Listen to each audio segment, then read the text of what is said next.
Down goes Michigan State. I had a root canal today, so this is what I needed to end it. Let's go on Wisconsin. Let's talk about it. I'm loopy. You are Locked On Badgers, your daily podcast on the Wisconsin Badgers. Part of the Locked On Podcast Network, your team every day. What's going on, Badger fans? Welcome to Locked On Badgers, your team every single day. Today's episode brought to you by Gametime. Download the Gametime app, create an account, use code LOCKEDONCollege for $20 off your first purchase. We got to play the happy noise because we got to win, and I needed it today, as I mentioned. This is awesome. It's a good day for me. Come on in here, buddy. Get up on that line. Didn't loop it. So listen, really quick before we get started, obviously, big win for Wisconsin. I had a root canal this morning. I hate the dentist so badly. Apparently. I freak out at the dentist to the point where they take your blood pressure, right when you get there. Mm-hmm. And the one time the lady was like, you have to go sit in a dark corner. They put me in a dark corner and turned off the light because they thought I was going to have a heart attack. I was so freaked out. So that's how I am at the dentist. I once was so brave that my dentist said, you did so well today. Here's some movie tickets. I was 33.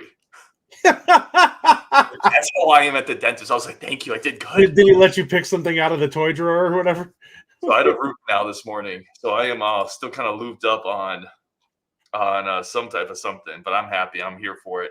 All right, let's get into it. So enough about me. Justin, Wisconsin beats Michigan State pretty convincingly, quite frankly. Never was ahead the entire game. Michigan State never had a lead, just like we did last game reaction. Let's start with player of the game. I think this is probably pretty obvious, but I'll let you kick it off, and then we're also going to go good and bad from it. So player of the game, Justin. I'm going to go two different guys here. Okay. It's clearly overall it's Storr, but Connor early in this game with that quick burst that helped us separate was a really huge boost to this team to get them some breathing room. And I think that kind of is what got us going early. And then Winter with two huge, most confident I've seen him look all year putting the ball up. Yeah, I like those. Yeah, I mean, I'll just say the obvious then. You hit on a couple really good points there with Winter and Connor, who played really instrumental roles, especially in the first half with Connor. But yeah, Storr's, as you mentioned, Storr's the player of the game. He was incredible. The funny thing with Storr, and this is, I kind of talked about this in the other show, Justin. Some of these shots he's making, these are the same shots people complain about when he misses them. I just want people to be clear on this. Like those deep threes, even that funky kind of flip finger roll shot, if he misses that, people are complaining. Even those drive in and those kind of contested mid-range shots, those are tough looks. This is the AJ Storr experience. You have to take the good and the bad. He's going to miss those next game, maybe. And people are going to complain about bad shots. I'm just saying, he was awesome. And you need a guy who will just put shots up at times, too. And this team lacks that. So, player of the game, AJ Storr, he carried this team today. Oh, for sure. I mean, they needed someone on, today. Klesmet didn't have it. It's not that he played poorly, but he was not exactly lights out in this game. Storr was just fantastic. Mm-hmm. And whenever we get a game with him where he's over 50% shooting, we've likely had a good game as a team. Tonight he was 52% or almost 53%. And he was 3 of 8 from 3. Now, I don't love all those 3-point shots, but I mean, earlier in the game, I think he was 3 of 6 or something like that from 3. Mm-hmm. He's like the guy who just constantly takes heat check shots from 3. It's like there's not like Max where he's getting it in rhythm and putting up a shot that's just pure. It's normally I'm just going to dribble around behind the screen and I'm going to put it up. He's the guy at the Y who was used to taking 30 footers when he was in high school, mm-hmm. who just wants to keep putting them up. That's kind of how Storr shoots from 3. Yeah. And I think you have to live with it, right? Because those are shots that helps get him in rhythm. I guess what I'm saying is you don't want him walking around wondering what's a good shot or not. I want him being aggressive. And that's just part of the AJ Storr experience. And I'm totally good with it because you're going to get games like this. You're going to get 28-point burgers. Is that what he finished with, 28? 28, yep.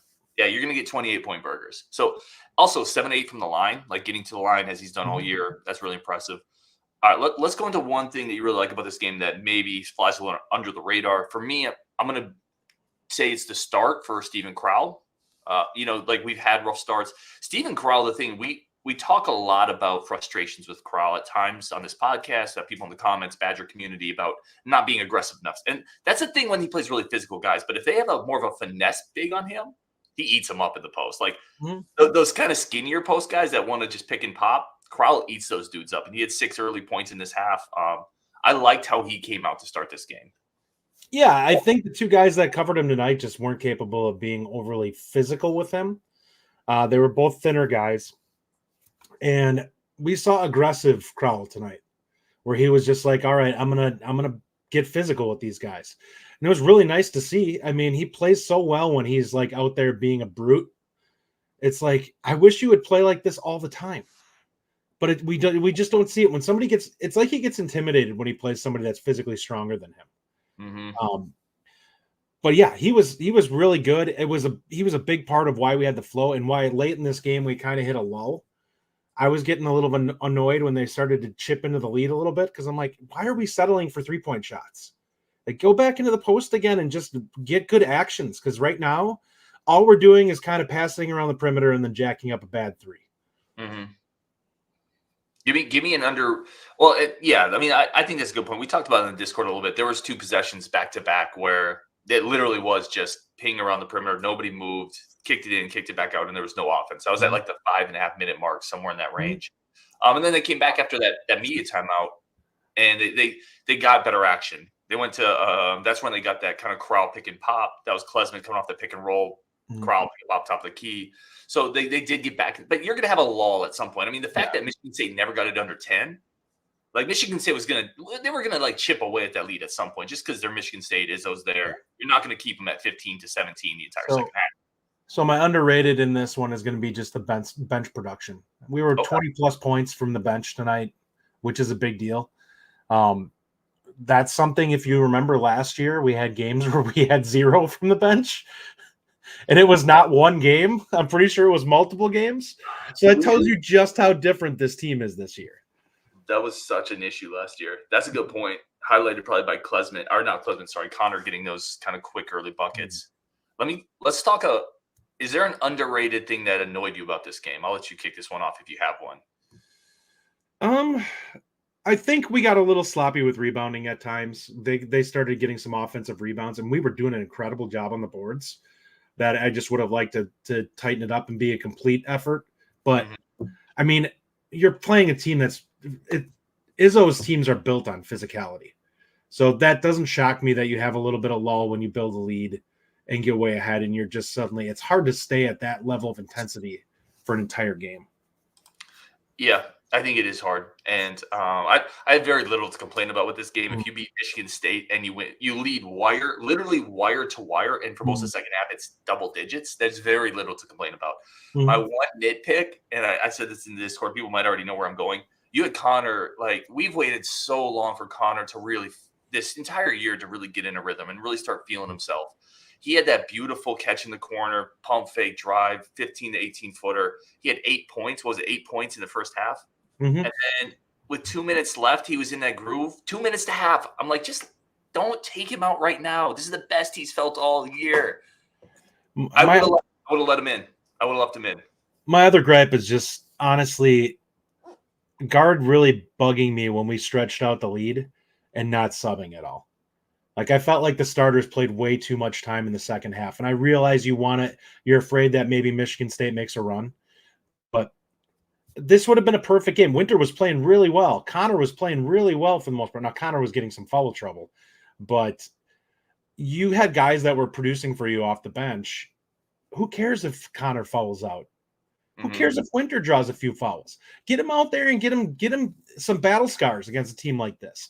These are a couple of bigs that, quite frankly, aren't going to really hurt Winter. Like, neither one of them are guys that are just going to physically abuse him. Yeah, it felt like a good opportunity to get the younger players a few more minutes. I agree. But overall, like, this is awesome. Like, you just pumped. I mean, you pumped Michigan State. This is a huge win. Oh, yeah. Because what you got coming up in February, I mean, you kind of dump truck this team, and Michigan State's been playing better. Yeah, they're like 8-2 or something like that in their last so many games. No, there's nothing to complain about with this game. I am like I'm riding this Badger high right now, which also gives me my pain meds. But I am all there. Right, We're going to take a quick break, come back with your comments, including, we do need to put this up there because this is awesome. This is the best comment we'll get today, I promise you. Brian Axis says, my kid just got accepted in Madison today. Great week for me. Congratulations, Brian. Nice. Hell yeah, man. Let's go. All right. Let's take a quick break for our friends of the show. Come back with all your thoughts, comments. Justin, if you see anything in there you want to bring up, definitely we'll do it. We'll just keep this going tonight as long as we want to be honest. Today's episode is brought to you by Gametime. Gametime is, Justin, do you like entertainment? I love entertainment, Ryan. Justin loves entertainment, and Justin goes to Gametime to buy all of his tickets, where you should too. Be more like Justin. Be more like the evolved man that's sitting over in that wonderful chair with that incredible hat. Go to Gametime. Get your tickets to everything. Concerts, theater, sports, entertainment. It's all there. Broadway plays. It's all on Gametime. Plus, you get pictures of your seat before you sit down, so you know exactly what the view is going to be before you get there. Great prices, great tickets. Logistics are completely simplified on the Gametime app. So right now, go to snag the tickets without the stress with Gametime. Download the Gametime app, create an account, use code LOCKEDONCollege for $20 off your first purchase. Terms do apply. Again, create that account, be like Justin, get the Gametime app, get the tickets you want. Locked On College, $20 off. Download Gametime today. Last minute tickets, lowest prices guaranteed. Wes Mullenix, that's going to require the Locked On Badgers After Dark in order for us to have that ad. Those kind of tickets, I'm pretty sure. I don't think there's. That's a special club. Locked On Badgers. Let's do this one if you're Justin, because I think this is interesting. Scott Siegel, and we had a couple comments about this. Do you think Storr will be one and done going to the NBA? I'll let you kick off on this one. I don't think he should. I don't think that his decision making isn't great yet, and there's a lot of areas where he's going to improve. Like we watch games like this, and he's hitting shots. But I can guarantee you a scout is looking at his shot selection and stuff like that and saying, these are shots that he can't be taking in the NBA. Like, these are shots that get you sent to the G League in, like, the first month of the season where they're like, why is he taking that? That's not a good shot in system. I love it. Like, it's great that he has the ability to hit some of them, but they're not shots that he's going to hit against plus defenders with better length and quickness at the NBA level. I think he's going to really struggle to score at that level. Like, he's a very gifted athlete. He's got to get some go-to moves. Right now, dribbling around behind a screen is not something you're going to do in the NBA. Guys show way too hard and play way too physical in the NBA defensively for him to even get that shot, quite frankly. Yeah, I mean, it's a good question, Scott, especially coming off a 28-point game. I'll say this. He will probably put his name into the I would be surprised if he did put his name into the They'll probably find out when eval is and what they expect. Yeah, because the NBA, what you can do is you can put your name into the pre-draft combine, essentially, which is what Ethan Happ always. I mean, other Badgers have done that too, and then got the feedback and come back. I would imagine he does that, and if he really impresses in those spots, maybe he catches a scout's eye and maybe he goes. But I would say it's likely he comes back because, much to Justin's point, there's refinement in his game that I think needs to happen, and I don't think he's a good enough shooter right now consistently. Yeah. Where the NBA is going to say, okay, we can live with the shooting, we'll develop the rest. So the difference between him and Johnny Davis is Davis, I think, was a little better at the rim, even though he wasn't a guy who was a dunker. I felt like he was better with both hands at going to the rim and adjusting around defenders. And I would say that he had that pull up that I think that that was a go-to move. I'm not totally sure what Storr has for go-to moves. He's got some things that are starting to develop. Like he's got some post things that he's starting to do a little bit more where he's definitely athletic enough there. And I actually think that translates better to the NBA. Like if he can become a guy who has a couple of go-to post moves, he could be a 20+ per game scorer next year in the Big Ten. Like he's got that level of size and athleticism that if you have to put a 6'4" defender on him, he's just going to abuse the heck out of him every time they come down the court. Yeah, Christopher Gerber said Storr would benefit from at least one more year. His handle isn't great with his left hand. I agree, but here's the thing. If somebody tells him they'll pick him in the lottery, he should go. I won't argue that. Yeah. Whether he's ready or not. One other point I want to make on him, and this is the book that at least I picked up on him. He only goes to the rim if he's going left. I've never seen him go to the right. It's always a pull-up if he goes right. So if that's going to get out real quick, if he doesn't correct that. He's got to find a way to be more explosive to his right, because otherwise teams are going to be like, we're just going to force you right all the time and settle for your jump shot. Mm-hmm. Yeah, I agree with you. I mean, everything we're saying, I don't think he's quite ready. I really don't. But Listen, I'll say this: if he balls out the rest of the year and does well in the combine, you never know. You never know. Let's throw a couple more of these comments up here. Let's talk Chucky's defense. Noah, Chucky defense needs to be brought to this game. We talk a lot about scoring. Chucky, listen, he didn't make anything easy for Michigan State. Like, he was active with the hands, even on a couple of drives where they got by him. He's been a ball hawk defensively. And those are the type of guards he does well against. It's the bigger ones, the boo-booey types that he sometimes gets switched on to give him trouble. Or quicker guys. Or the super quick ones, yeah. But yeah, I thought he played well. It's getting a little to the point where we really need him to at least. I mean, tonight at least he took a couple shots, but he's getting a little too unselfish, and he's got to correct that, because there's going to be a game where we need him to hit a few shots. It's going to happen at some point. Yeah, it might not happen to the tournament, but he's going to have a game, and I don't want him to be out of rhythm where it's like he hasn't been relied on for scoring in a month and a half. The funny thing is, man, we talked before the season. One of the things I thought would happen, which turns out was a bad take by me, is I thought we'd see this version of Hepburn, right, where he'd be more of a game manager. But I also thought he would shoot really well from the three, because he would get a lot of more open looks with all these other weapons, and that he would score more, not more, but more efficiently. And we really haven't seen that aspect of it. Like, he was 1 of 6 tonight, not shooting the three ball really well. It's weird, because I don't really know what the answer to that is, to unlocking that. I think part of it is you've got to take a look at some of the shots that he takes.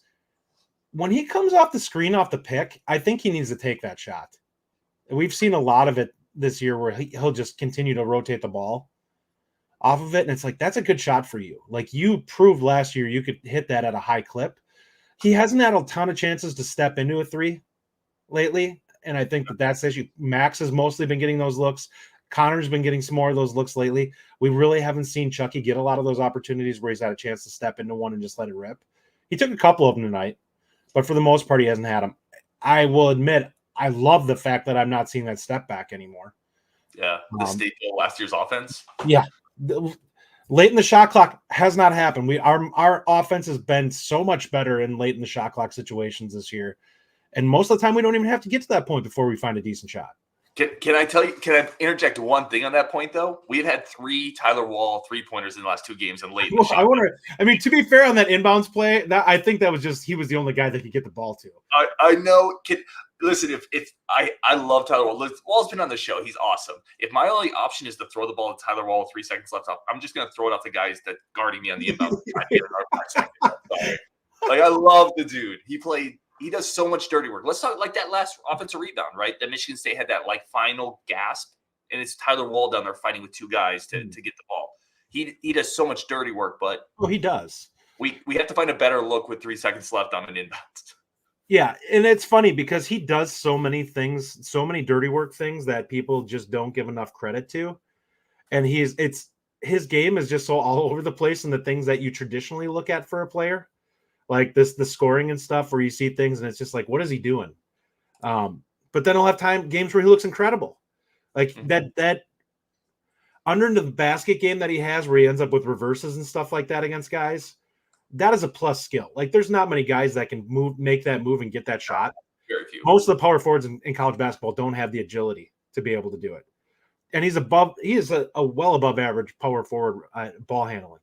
Like, he's very good on the handle. So he's got things. There's a lot of things. He's the Swiss Army knife guy that doesn't require. He's in his perfect skill this year in terms of not being required to carry an offense. He can just grab a play here and there and make some plays. And he's scoring well still. Like, I think he's 11, 12 points a game right now. Mm-hmm. And he's playing it with a very efficient take for most part.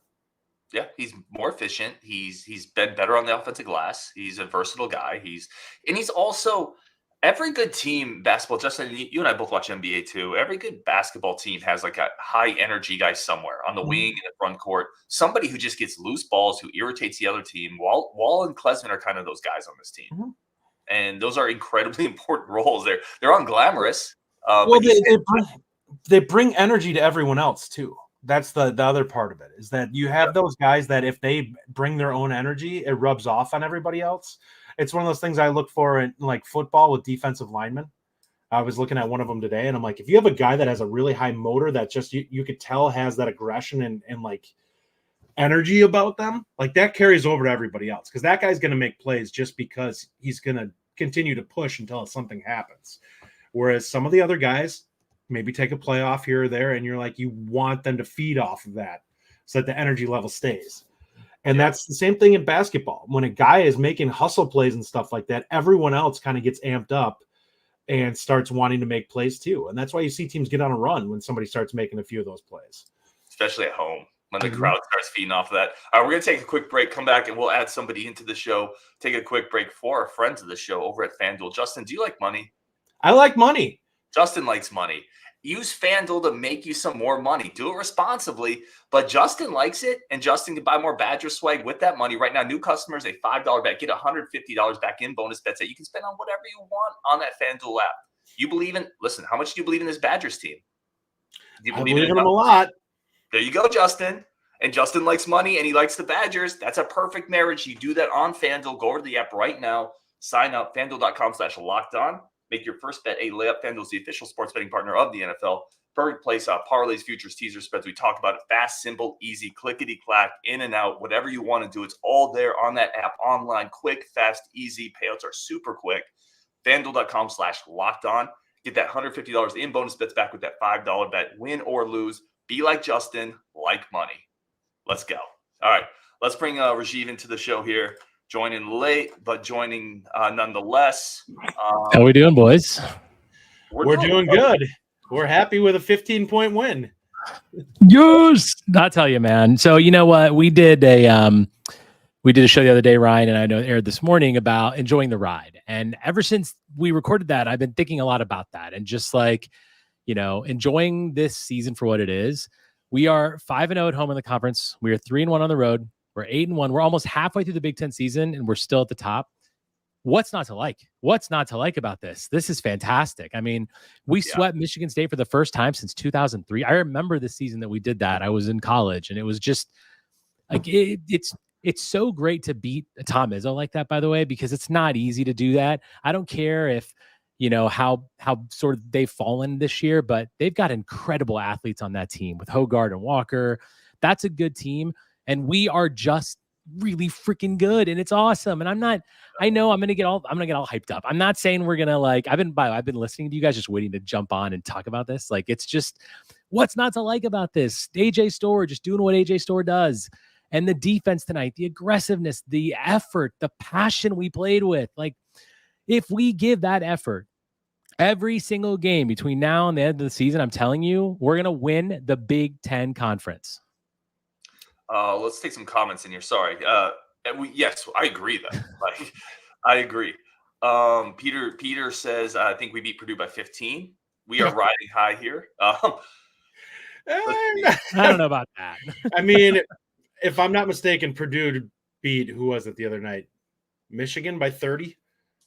It might be 30 plus. Like, they are out for blood right now. Yeah. They are. And honestly, ever since they had their unexpected loss, they've basically like taken over games. And it is, look, they're a really good team. We knew that coming in, but in a couple games from now, we're going to see them in the Kohl Center. And that's the judging point. That's the game that's basically going to tell you, are we going to win this conference or are we not? And I mean, they're an amazing team, but regardless of what they do and regardless of how good they are, we are overperforming. We are doing everything we need to do to be such a great team. And it is so fun to watch this team. We're in the Discord the whole time, talking back and forth how great things were. Every time someone hits a great shot, everyone like just writes their name in there. Like, yes, it's just exciting. It's exciting to have this for Badger basketball after last year and the disappointment that we felt. Like, this is awesome, man. I'm just on cloud 9 right now. I love this. Yeah. Are you going to get up on that line? Get up on that line. Get up on that line. Lee Herschel says, and by the way, thank you to everybody for jumping into the show and joining us and doing this together. That's what this is always about, celebrating or mourning as a community. Lee Herschel says, loved our defense tonight, fighting through very physical picks, did not back down. Crowl was playing with attitude, had a nice block. All right, Storr is special. Chucky, Tasmanian Devil on defense. Guys, this was a really good defensive effort. We highlighted Chucky already, but it felt like overall this team was pretty locked in. Yeah, did you notice, I mean, how many moving picks could we probably have called on Michigan State tonight? Like 70. Like we were playing our butts off on defense, and they finally called one late in the game, but I'm like, we could have probably had a bunch of those. And I think a reason that they weren't calling them probably had something to do with the fact that the foul disparity in the first half was like 2-1. They're probably like, you guys are killing them. Just stop. All right, Steve Sanders, I'm calling you out on this one. Why does Justin hate AJ? Why do you hate AJ Storr? I don't hate AJ Storr. I have a very high respect for what I think he's capable of if all the things come together. Storr could be a like transcendent Wisconsin player if he clicks on everything. I don't think he's there yet. I think there's things that if he works on, and especially with shot selection, he has a chance to be an all-time great here. Do I think he's going to do that this year? No. I think that if you give him one more year, he has a chance to be an extremely dominant player in the Big Ten. We've seen how much ground he's made up since last year. He's already a significantly better player. And I think that you could tell that he's still pretty raw.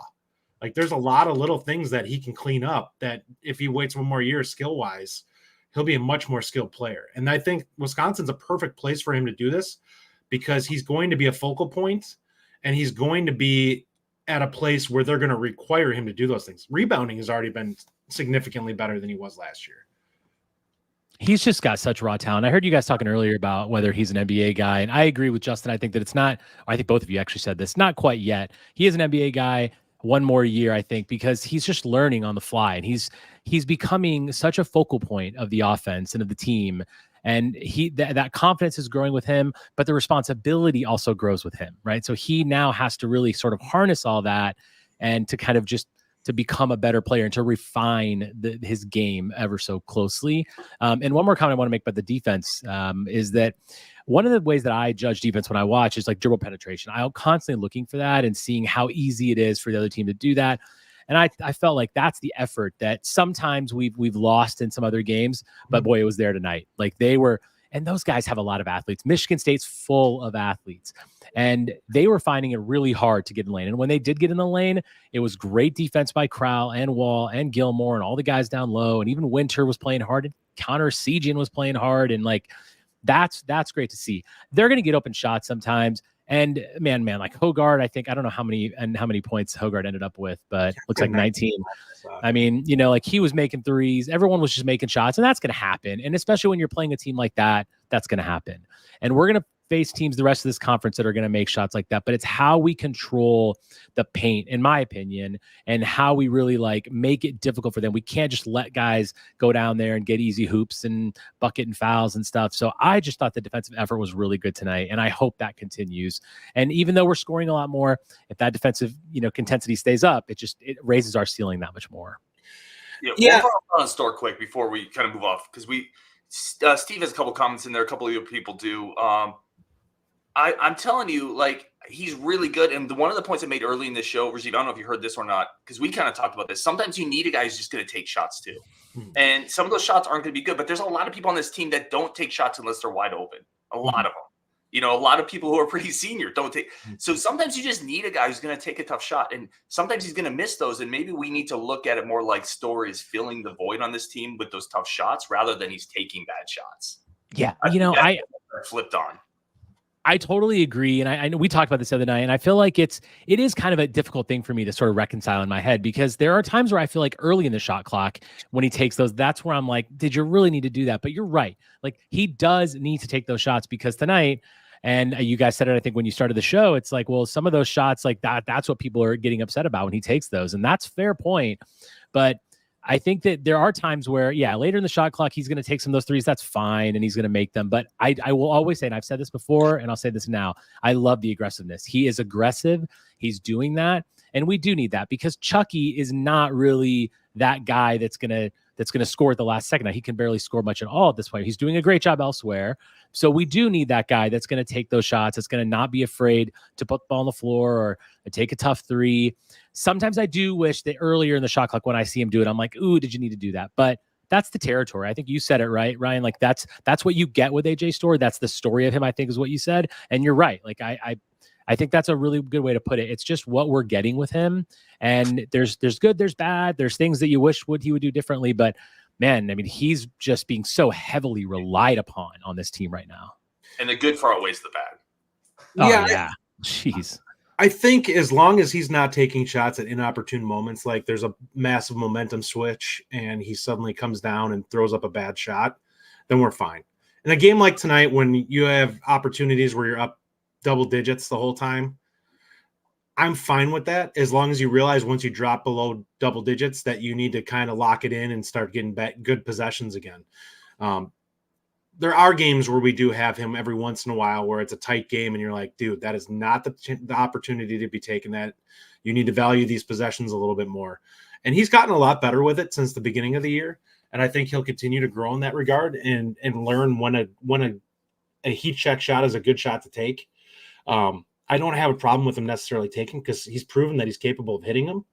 It's just that you don't want him taking in a high leverage situation where you have to score on that possession.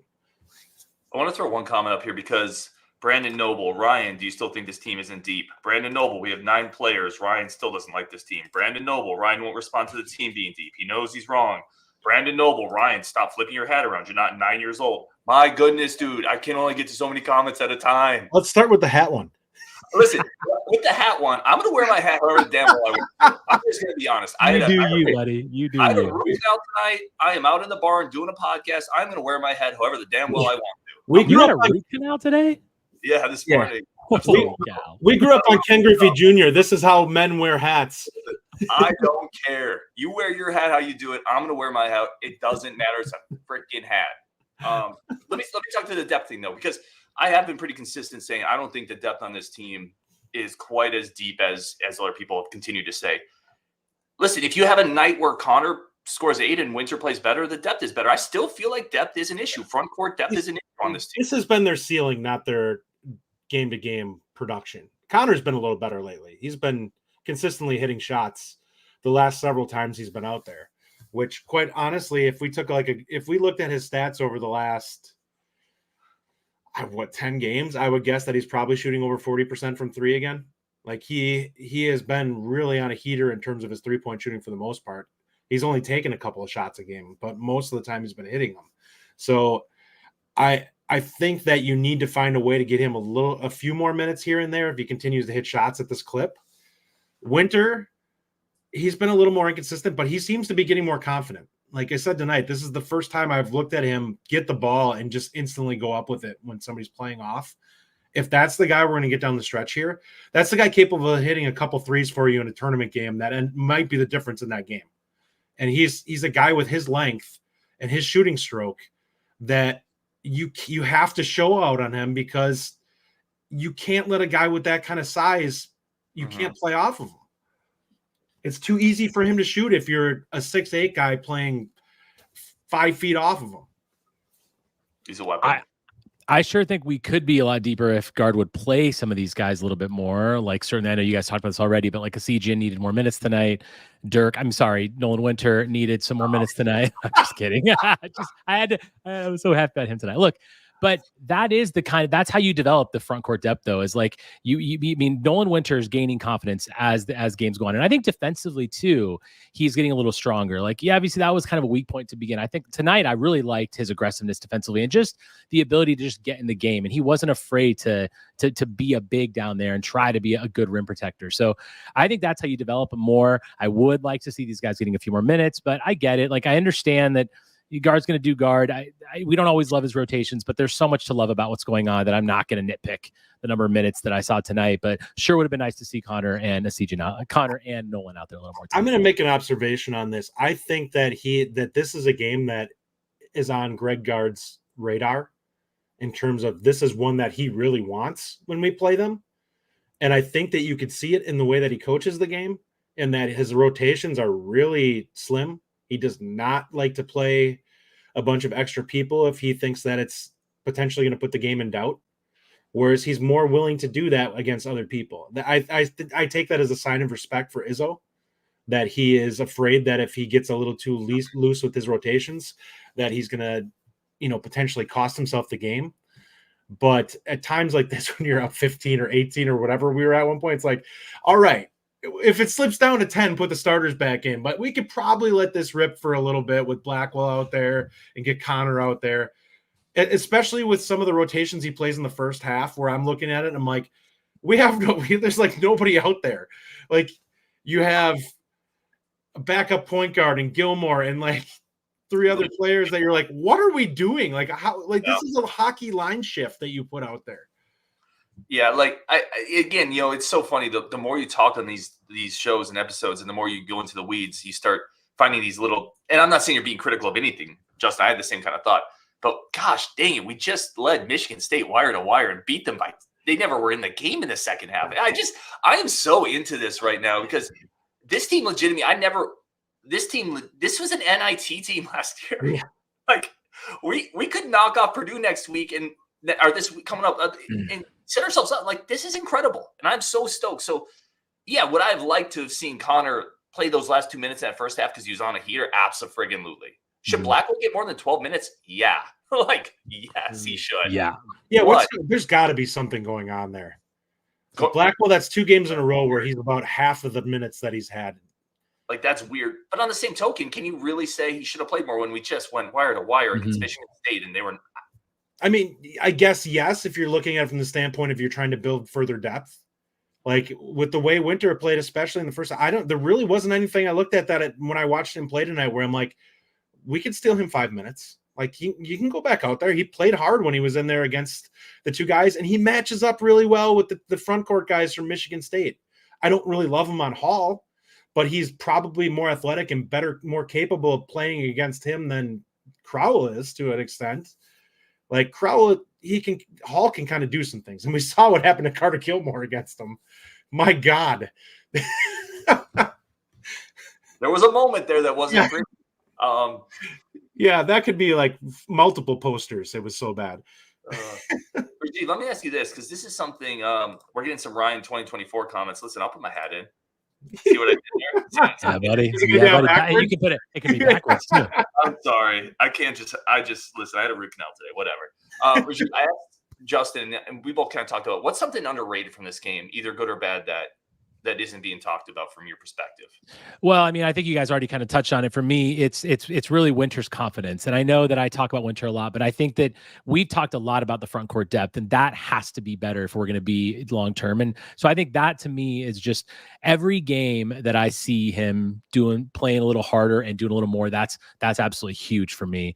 And I also think that I do think that we need to, I don't know if you guys talk about Isaac Lindsay or not tonight. I think that I'm not really sure what is going on with that. Like, I know McGee is out. I understand that, but I don't really I like Lindsay, but I feel like he's not really getting to the games right now. And I think that we really need to kind of distribute those minutes a little bit better.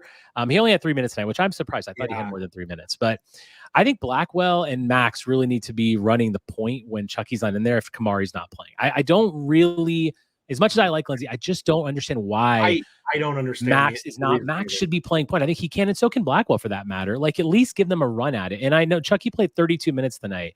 Like, if he plays 30 minutes, 10 minutes can be given. The point can be given to other people. I don't think it has to be Lindsay. McGee has been really a pleasant surprise for me this year, but I just don't. I think that if you're going to put Lindsay in there, like, for 3 minutes, like what, I don't really get the rotations there with Lindsay. That's a good point. It does feel a little haphazard, right? It's like, why are we really doing it? It feels like there's not a lot of conviction behind it. And you can say the same when Connor comes in the second half after that really good first half. You pick up 2 kind of bad fouls, and then he's right back out. Well, like, he's not going to foul out. He doesn't play enough to do it. Yeah. So I don't know. Well, who cares even if he does? Like, what difference does it make? Yeah. You're up like 15, and Connor's out there, and if you lose him, it's, oh no, I have to put my starter back in. Like, who cares? You have options. Like, stop acting like having him out there, and like the situation. Are you worried that Michigan State's going to end up getting into the bonus and make this big run while the clock's not running? My wife is texting me. I think she's worried about me. I'm on a show. She figures you're wandering around out in the Connecticut countryside. When you had a with your hat on backwards and people are calling you a homeless guy. Anyway, I should wrap it though. We're about 40 minutes. I need to get to sleep, but tons of great comments as always. Justin Rajiv jumping on. Guys, any final thought on this that we haven't hit on? I just want to touch on a little bit going forward. Obviously, I know a lot of people are excited about Purdue. I'm excited about that game too, but Nebraska is going to be a difficult one on the road. So there's a lot to look forward to. February is a crazy month for the Badgers. We have a big, tough schedule, 5 games on the road, 3 at home, and one of those games is Purdue. This is going to be the defining month, and I just feel like it really sets us up nicely. So I'm excited about what's coming. Every road game means so much, every single road game. So let's see how this goes. Hopefully we can get a good win at Nebraska this week. Somebody put in there, I think his comment had said that he thought that this was going to be a trap game. I don't see it as a trap game. I think Nebraska has been too good this year for you to look at that game and think that you can go in and just walk over them. They're legitimately a top 5 or 6 team in the Big Ten. And if you watch them on film, when these guys watch them, they're going to flat out see you can't be lax because they can score points in binges. Like they have guys who are capable of going off and drilling 3 threes in a row. So what do? You have to go out there and you have to be consistent. Can I also say one more thing? I missed this earlier. And thank you for letting me join late. I was on baby duty for a minute. Brian Axness, I saw earlier you put up a comment. Congrats, my friend, on your son getting to Madison. I went to Madison. I love it. He's going to have the time of his life. I'm so excited for you. I know that is it's a very hard school to get into. I'm just really, really happy for you, and congrats to you and your family, man. Hell yeah, Brian. Hell yeah. That's the MVP of this show is Brian, his son getting to Madison. That's incredible. They would not have let me in the door out of high school. So that's awesome. I would disagree a tiny bit on the trap game, Justin. And I agree a little bit with Commandant. Not that you overlook Nebraska, but coming on the heels of Michigan State before Purdue, I think that's where you can overlook Nebraska in that scenario. And we've seen this team start slow, right? You can see, I could see that scenario. And that's a weird place to play. Like Nebraska, they get into it. Like they care. Oh, they very much do. Yeah. That's the other part of it. That crowd is going to bring it in that game. Which means that I'm predicting Klesman has a good game because whenever he gets to play kind of the heel, he just goes off. So this feels like one of those games where they're going to be spewing all sorts of venom at him, and he's just going to eat it up. Easton Park, his sister just got into Madison. Let's go, Easton. That's awesome too. This is great. Those are self-wins that matter. All right, guys, we're going to wrap it there, but really do appreciate everybody. As always, we have 300 people watching the show. That's absolutely incredible. You guys are amazing. That's what this community is all about. Justin and Rajiv are obviously amazing parts of it as well. On Wisconsin, and let's talk later. On Wisconsin.